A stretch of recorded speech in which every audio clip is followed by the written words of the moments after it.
Hi, I'm Bridgett Price. And I'm Lauren Kemp. And this is Entrepreneurs in Progress.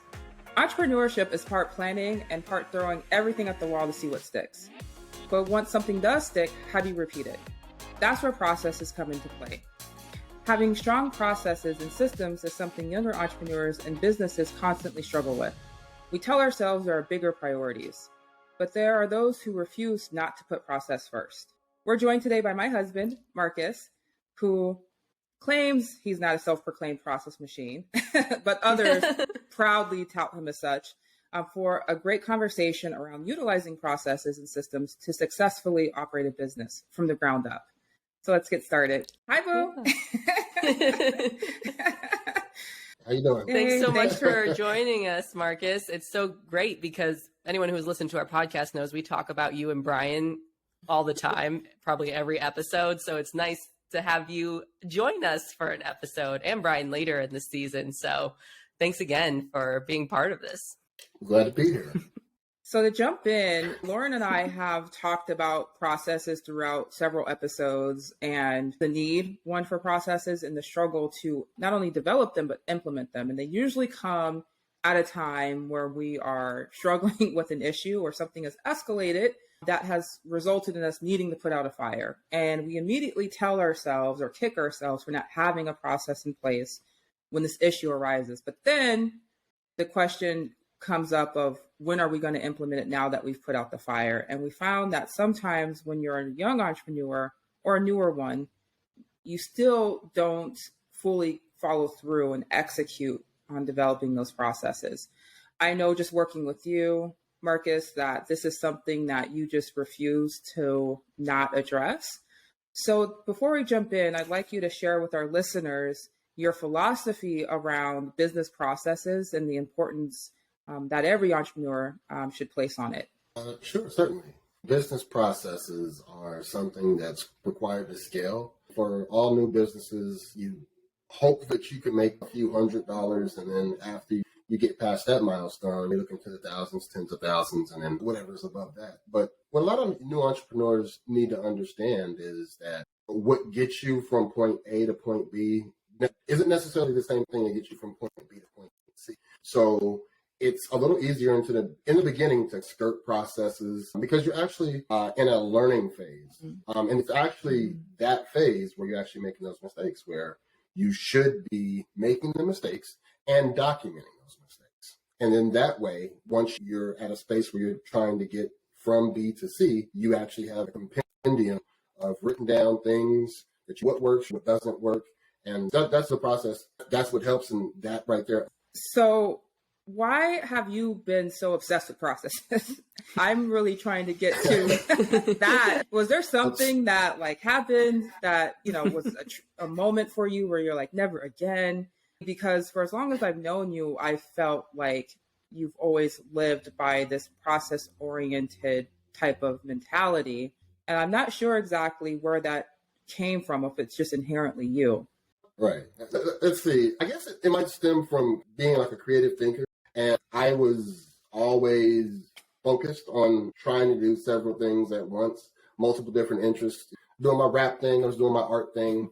And you find yourself constantly busy. Your day gets punctuated by real responsibilities like going to work, having to do chores, adult things. And it's like the most simple things, but it's what everybody else has to do. And somebody like me, it really stops me from working on the things I want to do. So implementing processes to simplify the things that I didn't want to do, I found left me more time to do the things I wanted to do. So yeah, I seem like an organized person, but I'm just a person who was trying to be lazier and find a more efficient way to be lazier. I think that's so funny you say that, because I think we talk about that in this season too, how lazy people are some of the most efficient people because they have the creative solutions to not do the thing they don't want to do. So I feel the exact same way. I was inspired by Rosie from the Jetsons. Yeah. And I totally agree with you. It's what allows your business to scale. And Brian and I, because we hadn't focused on our processes early enough in the learning phase, it has really come back to bite us in the butt now that we're trying to scale, and not having our processes in place has completely been a big problem and something that we're working on this year. We've called this year the year of process because we need to document everything, and we need to, Bridgett says you want to bottle up Bridgett. I'm like, we need to bottle up Brian because all the knowledge lives in that one person. And I think that's what happens to entrepreneurs in their business. They are the person that holds all the knowledge, but they feel so busy they don't have enough time to write down the processes. So I'm wondering, is it just making it a priority? How are you able to, when you're so busy, still make time to document everything and come up with processes? Okay, so that's funny that you mentioned that, like, because Bridgett knows what I'm talking about. So one of the things that we find just super particular about me, Dan, think about our company, and I think overheard me the other day when I was telling everybody, I was kind of showing them behind the scenes of our process. And I was explaining that we had a process for creating process. That's what we need. That is what we need. It sounds angry, right? But it's crazy because I'm the person responsible for writing process. Again, the lazy guy thing. I want to be able to allow my entire team to continue my path of writing processes and write them in such a way that they're consistent in case they go away. You're not going to have everybody forever. So, yeah, I wrote a process for creating processes, and I thought I was anal when I was writing it, but they picked it up, and our processes are consistent as a result. So I was throwing spaghetti at the wall. Like, that's awesome. And that is so meta. Like, what is our, actually, now I want to know, what is your process for creating process? Just without looking at it specifically right now, just what I know from memory, we in our company have a set of places that you can find any information that you would need. So for our cleaners, they have their handbook. For our staff, they have their processes documented in Slab, an application called Slab. It's kind of like our wiki. Yeah, thank you. And then on our website, we have an FAQ section. We have our terms and conditions, written a little bit more legalese, but it tells you if you have a question as a staff member, for instance, and you need an answer to it, maybe it's a customer question, or maybe you need to know how to do something, you go look in all of those places. And you don't have to read it all. Just Control F, search keywords or whatever. If you can't find what you're looking for, then you know that you need to create a process. And then there's a set of instructions how to structure it without going into too much detail. We want to give people freedom, but it's use this heading and then section it out, use bullets. Don't explain something verbally if a image or a video exists, or you can create a GIF from it. Pictures are worth 1,000 words. And following that sort of procedure, if you take a screenshot of something and you're explaining on a website, for instance, if there's a bunch of things on the screen, circle it in red or something, bring focus to what you're talking about, things like that. But all of that together is what explains our process for writing processes, and our staff follow suit. Nice. And I think from the beginning, part of that process of creating processes is that you have to make sure you communicate that to your staff from the jump. I found that, and maybe Marcus has found this too, when we've tried to create processes or at least enforce creating processes in this manner, like with people or individuals who've been with the company when we were throwing shit at the wall and we're trying to figure it out, they were less inclined. Throwing spaghetti. I know. Okay, like silly putty, maybe. I don't.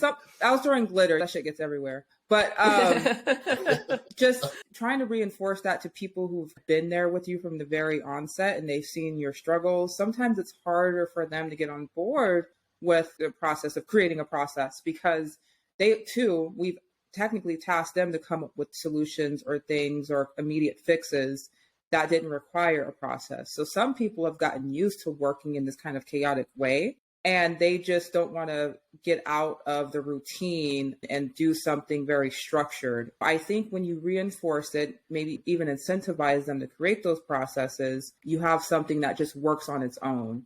And Marcus has come into the company from a top level situation, and on days where he's looking at stuff internal, he sees his processes working.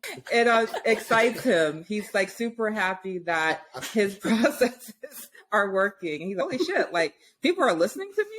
People are fucking doing what I've asked them to do? I'm like, yeah, we've laid it out pretty clear here. And they also see the benefit. Again, fewer mistakes, fewer escalations, fewer us talking to them or whatever. And I think when your team members see the value in creating processes, it makes them more inclined to do it. And they just now naturally know how to do it. Yeah. I think it's important for also like employee well-being, being able to know what's expected of you, being set up for success and how to do your job. I've always been happier when I knew what I needed to do and I was taught how to get there. I knew what to follow versus a chaotic environment where you have no idea if you're doing your job right. You're just guessing. You're trying to figure it out. It can be very stressful on employees. So I think that's just another benefit of having processes and structure in place. It's definitely the best way to teach. Some employees might like chaotic or chaos in a sense because it's hard to measure, is this on me or is this on the company? Yeah. And it allows a lot of those employees who really aren't vested to fly under the radar. Shit's blowing up anyways. They don't have to necessarily take the blame. But you're right. There's, I think, a large number of employees, Lauren, who prefer a more structured environment, who know where to go to answer their questions, how to do their job, and feel confident in the decisions that they're making. Marcus, tell us a little bit about your approach to developing strong processes. I've told listeners that even with Made Easy, you had initial processes that you had developed and were implementing, and it didn't always come from this initial learning phase that you spoke about earlier. What does your approach look like when you develop a process? In the beginning, I was writing a lot and creating a lot of processes that didn't really pertain to what we're actually dealing with more experience in the business. And it's what a colleague of mine, the guy who put me onto all this, the cleaning company, what he describes as a Brinks truck problem. When you come into it, people are going to start a business and they're thinking, okay, once I start making these boatloads of cash, like which company am I going to use to transport my money? Like, am I going to use Brinks? It's just like, again, you're kind of jumping the gun. You're thinking way too far ahead. You need to be focused on the things that need to be solved. Now, with that, retroactively, I learned, oh man, I should not have spent so much time trying to pre-solve a problem before it came up, but also learning in the same vein, that is how you create the most effective processes. So to explain my process for creating processes, generally is you let people figure out a path to do things. Everybody's going to start with the most chaotic path. And if your company is working ideally, there's going to be like a knowledge sharing. One person is going to figure out how to do something this much more efficiently. And then person B is going to be like, oh, yeah, that's nice. I'm going to start doing that. Tweak this. This makes it a little faster. And as all that's happening, it's just this natural evolution of a process being created. You see a flow that they have working for them. You're not taking a top-down approach. You're seeing what they're doing. You're observing. You're like, cool, let's get this on paper. Let's get this documented. And then a process is born. Not as complex as people, make it or imagine it is. I like that because I do think that a lot of people are figuring it out along the way, tweaking, making some modifications. And I think it takes that one person, whether it's the owner or someone that has a lot of, what's the word I'm looking for? Someone who has a lot of initiative, to document that for you and store it somewhere so other people can access it. Because I think that's where processes get lost, is there is some partial documentation. Hey, so-and-so showed me how to do this, and I decided to do it this way, and it worked out great. And it is hanging there as some verbal knowledge, but it's not stored correctly. That's easy for access. It's important that your processes are a living document. One of the things that can demoralize people quickly is a newbie coming into your company and they look at one of your processes and it's like an outdated version of the interface that they have to work with. And they're just like, the first thing they're thinking, when's the last time this was updated? Man, looking back like 2019, okay, shit is out of date. And then they start to question the rest of the process. Yeah, I think that's a good insight, is keeping it a living, updated, breathing document. Don't create a new document to document the new way of doing the process. Just use what you have and keep updating it. So one of the issues that Brian and I run into is, what do you do when one person holds the knowledge in a specific area? So like Brian holds a lot of the knowledge in some areas and I can document processes that I know and knowledge that I understand. But are there any tools or any, not like shortcuts, but like ways to make it easier to draw that information out of someone who might not be as familiar with documenting processes or sitting down and writing out processes? Hell yeah, there is. Video. Video is very effective, actually. Yeah, it's a video and a very specific kind of video. So we face that problem all the time. I'm probably the most knowledgeable person in the company with regards to like the scientific method behind cleaning. And quite honestly, I shouldn't be. The people who should be the most knowledgeable are my cleaners, the people actually out there in the field. I'm one person, and then to make my education and getting that to cleaners the most effective and most efficient, where it's not bottled up in me or I'm not the bottleneck, is to teach my staff, because there's multiple people. But then if I'm teaching my staff and they have to teach the rest of my cleaners, I have to bank on my staff understanding what I'm teaching. And it's like a game of telephone. A little bit of information gets lost each time. Video is the most effective, and it's the actual shortcut way to do that. But not like some really elegant, nicely touched production. No, like literally on the loom, recording your screen, moving your mouse around, leaving your ums and ahs in there, and just passing that on. You can do that in 10 minutes. And if someone's confused about something, they can replay it, or they can ask you for clarification. They can make a video themselves. So if my team is trying to make those processes, if I record a quick 10-minute video in Loom, and the way that I always question how effective that would be, it's sending somebody a rough video, I'm like always questioning, is somebody going to take this wrong?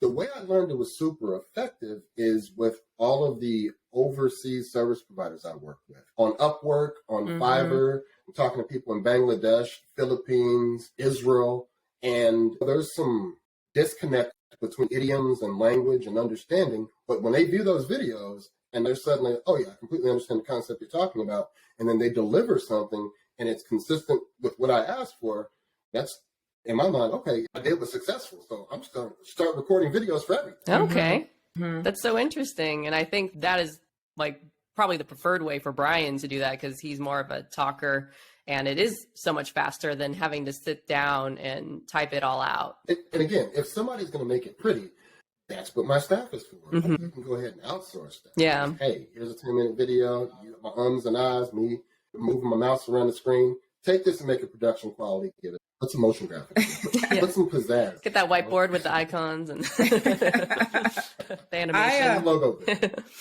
I found that when I was training new staff members, that when I would have like a meeting like over Zoom or Google Meets or something like that, and I'd share my screen, I used to think that was effective. Oh, they're watching me go through the actions and in real time, and they can interrupt and ask questions and that type of thing. But I've learned that they actually learned more when I shot a Loom, asked them to watch it, send me any questions, because who knows what's going on in the background, if they're actually paying attention, if they're distracted, if I'm moving too fast, if they feel uncomfortable asking me to go back a step.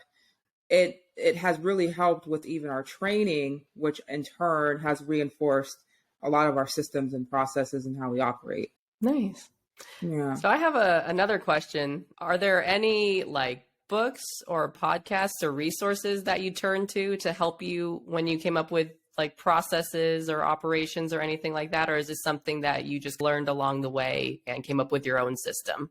Ooh, we say podcasts, YouTube videos, those are dangerous to me, because YouTube is intentionally designed like a casino to get you stuck in the rabbit holes. And it's great as a source of knowledge, but if you're not stopping to implement that knowledge, you've created what I like to call guru hell. You're on Facebook, guru advertises a new product, and it's just, hey, just come to this quick 30-minute webinar where I explain everything. Right. I explain the first step to eventually a $10,000 a year coaching session where I can call you one-to-one.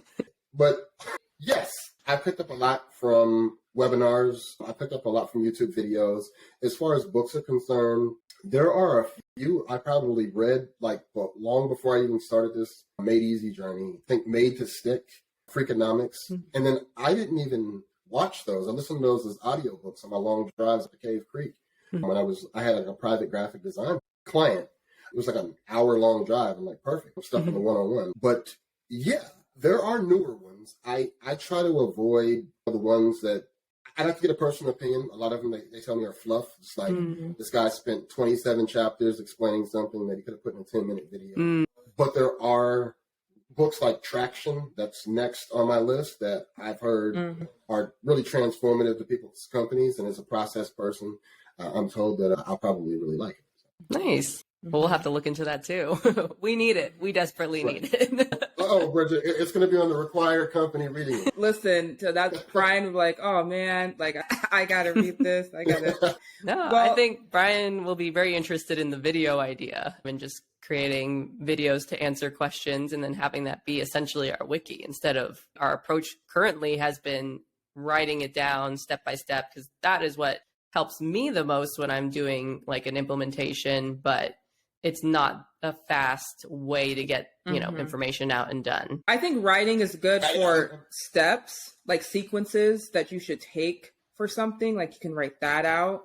But in terms of actual instruction, I think that video is better, is a better module or mode for that. Sometimes when you write things, it's a skill, right? Technical writing is a skill. And you have to be able to trust that how you're writing something, anyone who's reading it for the first time will interpret it the same way. And that's really hard when you have differences in levels in terms of understanding, background knowledge, even how they're reading it. I think even reading something on a computer is different than reading something on your phone. Reading something on paper is different. Now, with that said, Marcus is great at developing processes, getting across the importance of processes and systems. He really strives for automation. I think that's his ultimate goal when creating processes and systems. However, Lauren, you talk transparently about how it's been a challenge for you and Brian to just get processes down on paper. I think we have another problem that other entrepreneurs face, and that is the actual implementation of our processes and systems. And I have a couple of opinions or ideas around why that is. But Marcus, I wanted to hear from you. Where do you think the struggle comes in for actually implementing processes as a company grows or as we're trying to scale? I think one of the first things is the nature of people to not want to switch. Change is scary. We all know that. But also, I think there's a buy-in component that's super important. The maid coach, Debbie Sardone, when I was like implementing all the new training I was talking about I was going to have when we shifted over to employees, she goes in, there's a part she has for the owners where she says, one of the challenges you're going to face is you got this new trainer coming in and you're going to have a young trainer trying to train 50 lady who's been cleaning longer than her trainer has been alive. And she's going to have to deal with having that lady challenge her on everything. Like, how are you going to tell me that? But yeah, so that's actually essential in having somebody adopt the process. Understanding that people are afraid of change and mitigating that by preempting it, and then also trying to have buy-in as much as possible, and then also learning how people learning when people are getting busy or bored or frustrated on kind of the curriculum, and then knowing how to countervail that. Nice. And that's all part of our training for training. Yeah. I think those are all great points. One thing I would add to that too is like just reinforcing that the process is good and working with them. So like, for example, we recently implemented a new process with just like the naming convention of our calendar invites. And by implementing this new naming convention, it makes my job easier, organizing it within our CRM and getting it to clients. It looks nicer and stuff. And so, you know, it's something that was changing and you have to definitely put more effort in than you had before. But because Brian and our employee are doing that now, I make sure to also be like, hey, like, thank you. Like, this is making my life so much easier. This is working. This process is benefiting our company because you are doing these changes and I see you doing them. Thank you. And acknowledging that, I think also helps to reinforce that because yeah, it is a lot of effort to make a change. And I think it's easier for when you bring on newbies who don't have a process or haven't learned or been taught any other way. It's so much easier to get them to adopt your process because like, this is how you do it versus somebody who already has done this kind of role or job before. and they were taught a certain way and got used to it. And now it's so much harder to relearn and follow somebody else's way of doing things if you're already done it for years. The funny thing about that is this can be something you're fixing for them, right? They've made complaints, they've brought up issues or concerns directly to you, and they demand a change. But the moment that you actually implement a process or a new way to go about doing something, you get resistance. Because like Marcus mentioned, people are resistant to change. They don't like it. They don't want to do something different than from what they've been doing, even if it's going to help them in the end.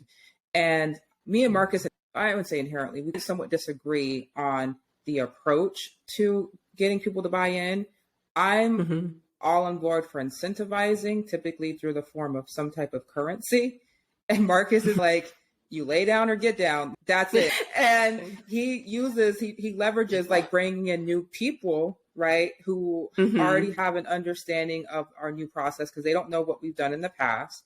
And he leverages that against older team members who are resistant or hesitant. And if they see a reduction in work because they haven't completely bought in, ultimately they suffer and they have to make a choice. Are they going to start doing things our way, or have they decided that this is something they no longer want to do? And it's a fine line trying to balance that out, because when you're in the service industry like ours, where your schedule is really tight, some of these people are really great team members. You don't necessarily want to lose them, but keeping them on in the capacity where they're not following processes or new procedures will rot your company from the inside out. They'll encourage other people not to do it. They will talk negatively about the company. They'll reinforce these negative ideas that will have all of your hard work flushed down the drain. And we're currently in the process of implementing a new process for our cleaning teams. And I've just been racking my brain around, what is this going to look like from start to finish? How long is the adoption period? Like, how long are we going to give them to really get used to this new process? What are we going to do to incentivize them? I think, they care about the nice acknowledgement in the words, but do we give them a nice little bonus for every time that they complete a rapid report for the week, or whatever we can do to reinforce this change? And it's hard because sometimes when you're stricken with a problem, your concern is only about solving the problem. Like, we've solved the problem. This is going to be the fix. But sometimes we're not always thinking about the reception of said process and then how we can continuously reinforce that. And I think that's a part of the process implementation segment that a lot of entrepreneurs miss. So I wonder, I know you talked about getting buy-in, and when you create a new process and you're trying to get people to adopt it, do you ever explain the reasoning, like why it's a new process and what the reasoning is behind these changes? Does that help? Oh, absolutely. That has to be included. That's actually essential to get somebody to adopt a new process. Like Bridgett talked about, incentivization, offering a monetary incentive, that's great. And then in this example, she's talking about offering an additional monetary incentive. I like the idea of the monetary incentive actually being baked into the new process. With our new processes, we're increasing the payout from a flat 57%, aside from some fines, to a percentage where if they earn it, they can make up to 60%. So they get 3 extra percent on every cleaning. But now it works into a tiered system where, if they violate, they can move the tier that goes down to 55% and a probation. So it's sink or swim. You can make 3% more than you're currently making. But again, another thing is, people love guarantees, and that's a cornerstone of how our entire business works. We have a 200% guarantee. We want to alleviate as much doubt as possible. To our customers, a 200% guarantee. That's the first 100% is, for some reason we missed something or you're not 100% satisfied, call us. We'll come back. We'll take care of it.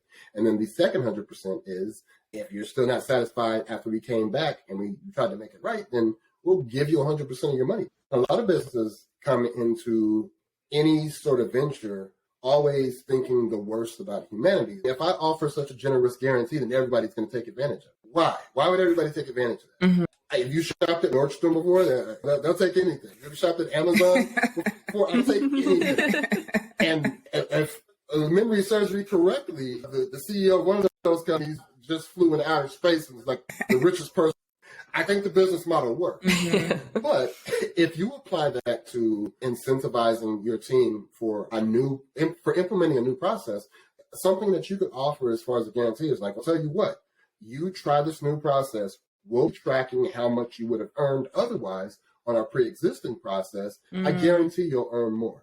And if you don't, I'll cover the difference. Again, you knowing 100% that they're going to earn more with this new process, you just have to coax them into doing it. So what do you do about salaried employees? You have the sliding scale and you can kind of mess with the percentages and commission with employees. But if you have a salaried employee, you can't really decrease. I guess you could decrease. I don't know. I guess that would be a bad experience. But what Lauren's asking, Marcus, is in the case of someone who has a static pay. It doesn't change at all, but they need to execute this process or follow it. I'm by no means an expert.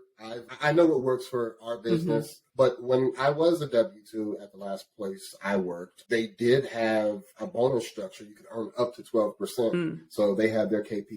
I think if you have a salaried employee and you have enough wiggle room to actually offer a bonus, then you could do that. Your KPIs always determine the intent behavior that you want from. That's a great point.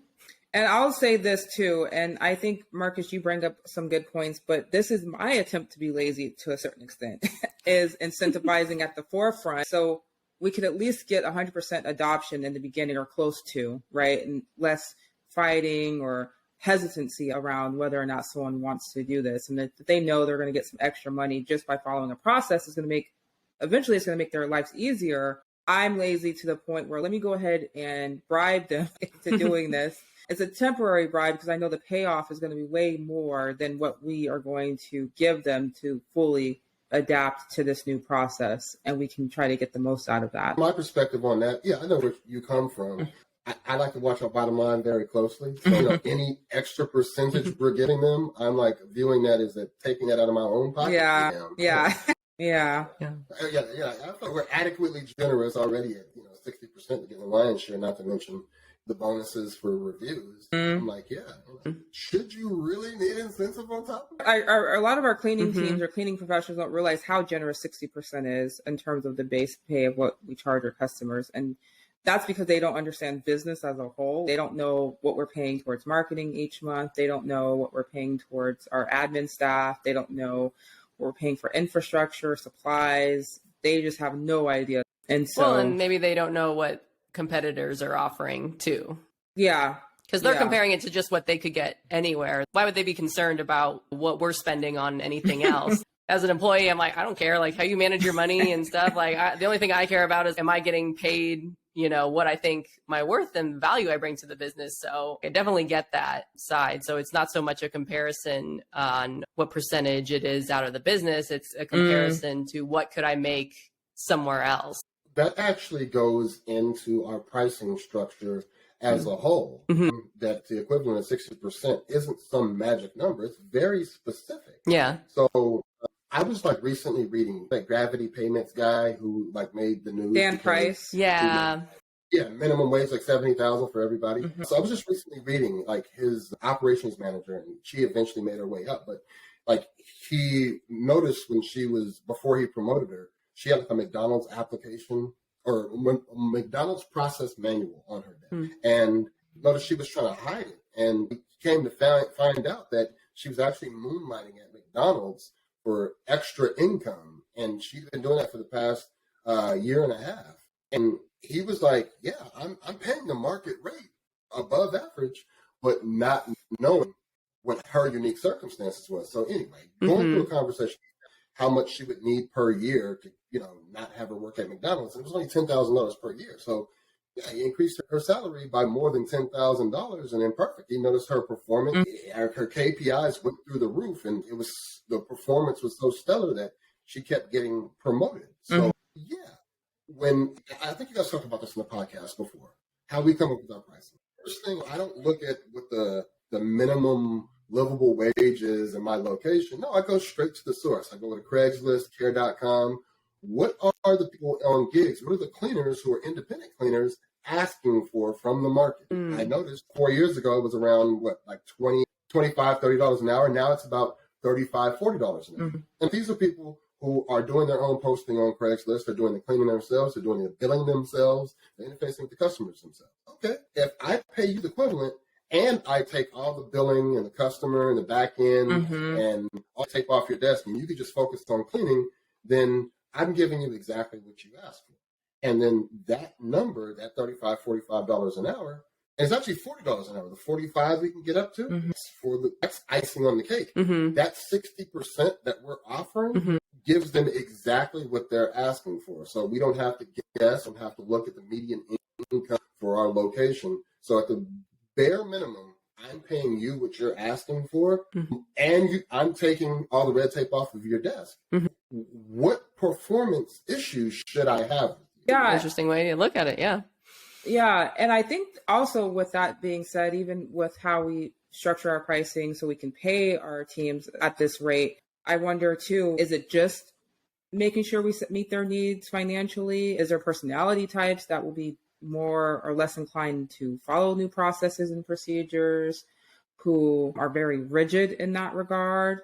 Because I think that's also what happens when we try to go about implementing a process. Like some people are just, they hate change. Like they would rather continue to complain about how something else is not working and gripe about it, more or less in hopes of not having to do it. But then to add or replace that with something else, they struggle in that regard. And so is there something we can glean in the interview process? I think clearly they have psychology or behavioral based interview questions where we could glean some information. How do we really create a culture that is willing to adapt with us, grow with us, and help us be successful in implementing some of these new processes and procedures? That's why they say you hire for personality. Personality is something that you should have learned at home. Did your mama teach you? Sorry, we can't help you. You're a grown woman. Yeah.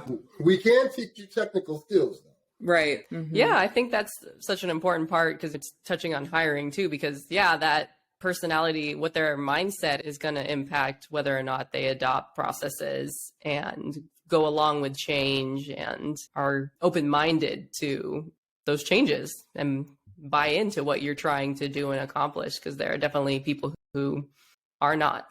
Yeah. And you can always teach people the technical skills, but you can't teach people how to change their mindset. Exactly. Absolutely. And I misspoke. It's not personality. It's you hire for attitude. With that said, it's interesting because I think I have some hypotheses around why businesses and organizations struggle with developing and implementing processes. But from your experience, Marcus, what do you think is at the core of the problem with entrepreneurs just getting a base level or some basic processes into their overall business and operations? Honestly, I think the biggest challenges, I'd say the top two challenges, and this is what I imagine. One, it's imagining entrepreneurship business is like this monolithic entity, not knowing where to start, and just thinking or comparing it to a last 100 company or something. It's like, yeah, my technical handbook when I started at Wells Fargo was like this thick. It got like the logo is a stagecoach. Yeah, just start by documenting the first thing.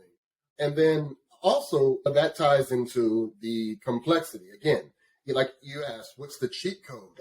Record a video. And not to mention, starting a business now, you have so many things at your disposal that people didn't even have in the 80s. You can go to LegalZoom, LegalShield, Rocket Lawyer, and have a shit ton of legalese documents and templates already prepared. Again, social lawyer, your own attorney. This is not legal advice. Another thing is like you go into Facebook groups and stuff, and a lot of people don't know. It's like you join any Facebook group, if you like hit more and then you go to the document section, most Facebook groups have just a shit ton of documents like scripts, sales scripts, little process manuals, and you take all that and then you make it your own. But yeah, people being afraid of the sheer volume or the specificity of what they have to create, get that out of the way. I feel like that all fits into the first issue. And then the second issue would be managing their time, feeling like creating a process is doing a book report. It's like, I read the book. Like, what the fuck do you want me to say about it? Like, you really want me to take the time? and explain he was feeling while she was standing outside the cabin looking. What do you think she did? Again, like I always hated book reports. I told Bridgett, like they would always try to entice kids, give you a Pizza Hut for like doing a book report. Yeah. It was like a coupon for like a free pan pizza. I don't know what they did for a free pan pizza. And me, I'm just like, the exchange of work required for this pan pizza is not equivalent. My mind went to like, how can I take this sticker and reproduce these? The effort doesn't justify the pot of gold at the end of the rainbow. But yes, that has to match. And just if you compartmentalize what process you need to create, you're less likely to fall into the feeling like you're having to create this report or having to stop what you want to work on to actually document the process. Recording yourself a quick little video may be sufficient. You can outsource that or come back to it. You have to record it or just jot it down. I used to use Evernote, and I moved to Wonder something, and now I just use Google Keep. And it's simple enough.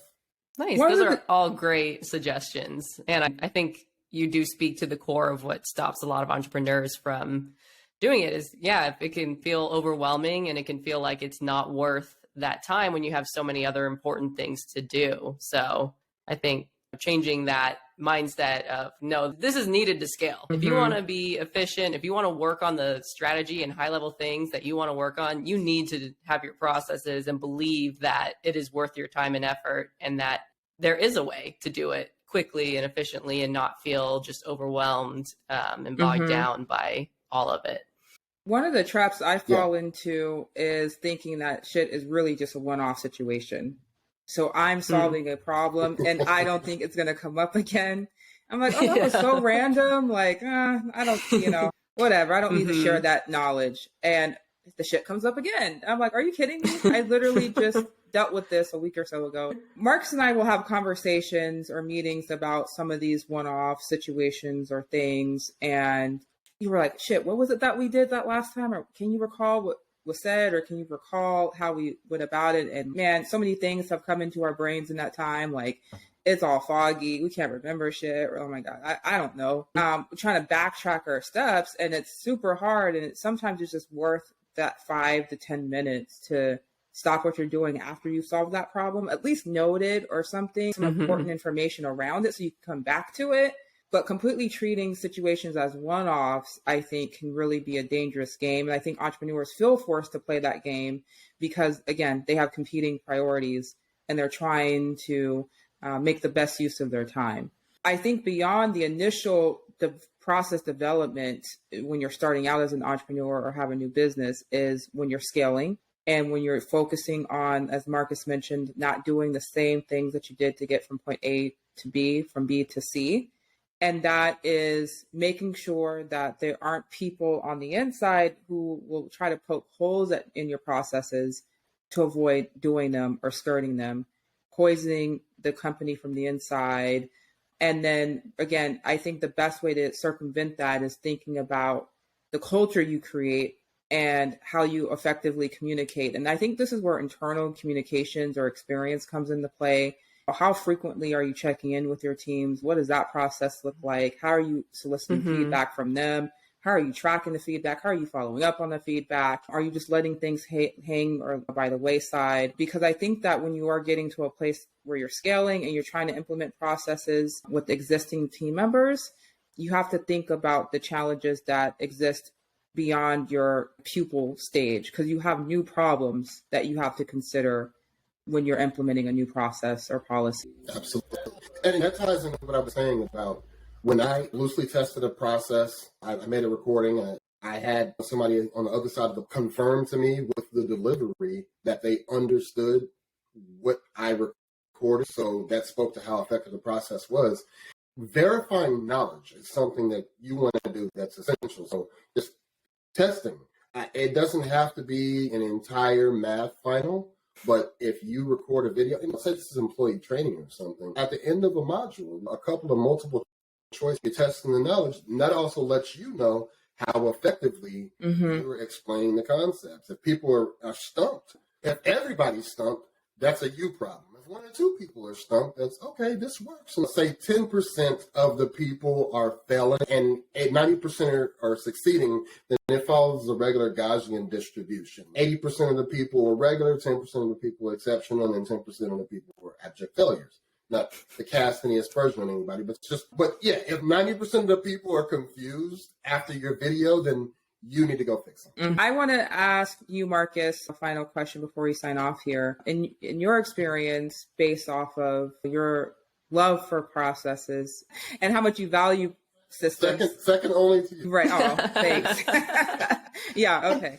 In your opinion, what do you think has been some of the most successful processes that you've developed, and how do you ultimately end up measuring the success? I know you just mentioned making sure that your team understands it and having that teachability factor, but based off of our experiences with Made Easy, what do you think have been the most successful with our process developments? What have been some of our failures, if you can recall? I know that last question. Additional episode, right?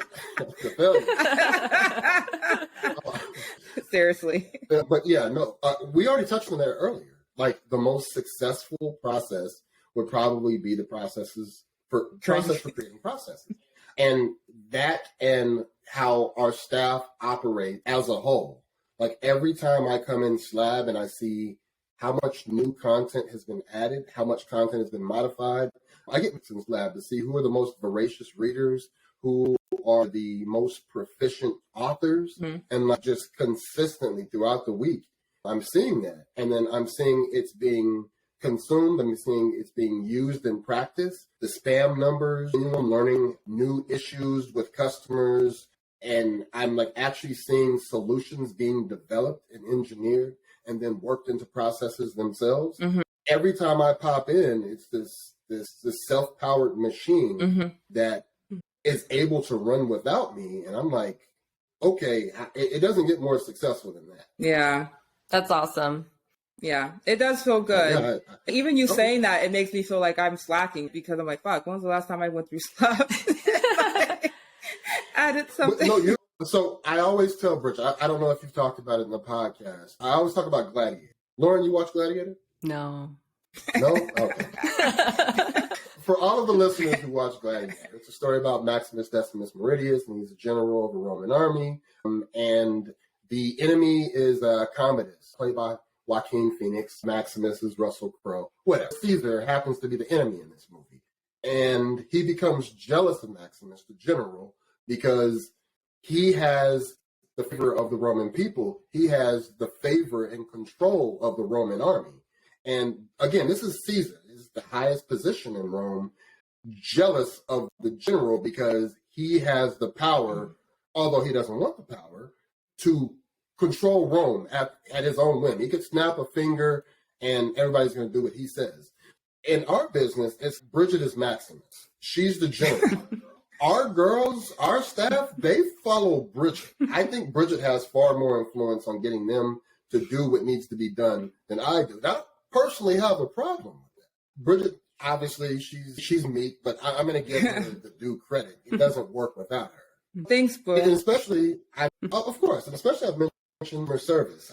Using Front App, that process that you guys developed to triage and certain issues and tickets to whom. I personally still don't even know about it. I'm like happy about it. Like, the fact that operates autonomously without me, that speaks to the effectiveness.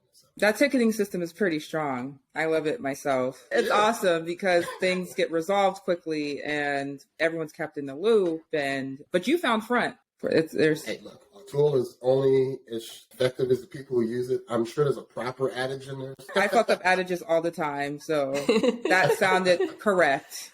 But cool. Yeah, thanks, Boo. I'm so glad we had this conversation. I think even though you and I talk about processes a lot, I still learned a lot in this conversation. I learned a ton. This is super helpful because, again, as I've mentioned, this is a problem that Brian and I are trying to solve and really struggling with. So this is going to be super great. Yeah.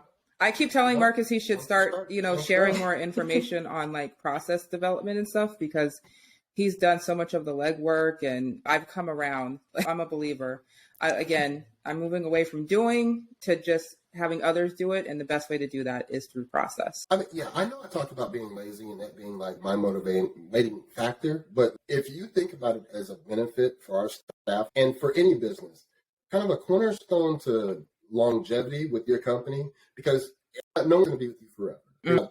It may just be with you for a decade and decide they need to pivot and explore additional opportunities. But if you want to extend that longevity with your company and just make the best of their time with your company while you have them, I think incentivizing people make their lives easier is the best way to do it. If I have a set amount I have earmarked to pay someone, and I'm okay with that, and I can implement new processes that just effectively make their job easier step by step, and they're making the same amount of money, their job becomes progressively easier, that nets increased job satisfaction. And the less likely I feel they are to leave my business, the more certainty I feel. So it's a net benefit for everybody, if you think about it. Yeah. Yeah, that's a really great point. Absolutely. I think that's a really awesome point for us to think about and to leave on. Yeah, and of course that only applies if you're not the kind of asshole boss who makes somebody's job easier and you want to pay them less as a result. Right. Yeah. Yeah. You can't take away money. Like that never works.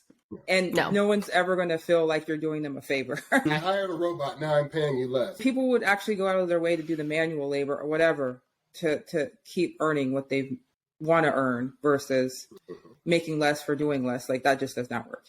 Yeah. Thank you. This is super informative and helpful. And it's been such a pleasure to finally have you on our show. Yeah. I think our listeners get to learn again more of the balance, you and me, and then they will learn about Lauren and Brian and how we all the partnership works. And it's good. Thank you all for listening. Be sure to like, subscribe, share all the things. Find us on YouTube, Instagram, Facebook, and be sure to connect with me and Lauren on LinkedIn. You can also connect with my husband. This has been super nice and insightful. So thanks again for your time today, Boo. Yeah, thanks, Marcus. And thank you, everyone who listened. Thanks, Lauren. Until next time.